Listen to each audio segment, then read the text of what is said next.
آقا سلام و درود، خوش اومدین به ویدیو. من لورد هستم و امروز اومدیم با یک آموزش خفن. بعد قبل آموزش بگم من به حمایت نیاز دارم، پس معرفتی آقا استاپ کن، ویدیو هم لاکشو بزن، برین سراغ آموزش. لیتس گو. که مشاهده میکنین ما اومدیم ترینینگ.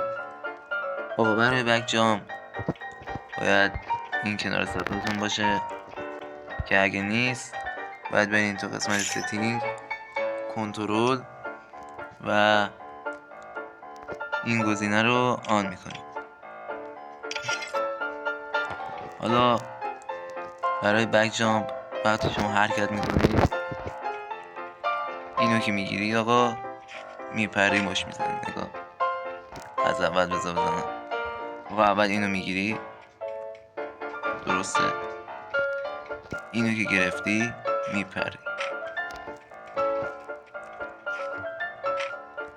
حالا مش میزنی. حالا من چند بار براتون میزنم که شما قشنگ ببینین.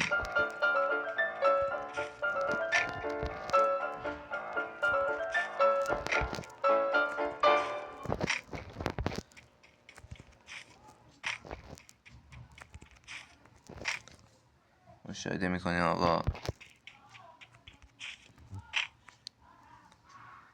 آقا اینم از بک جامپ. حالا آقا گفتم که من به حمایت شما خیلی نیاز دارم. حالا زیادم وقتتون رو نمیگیرم.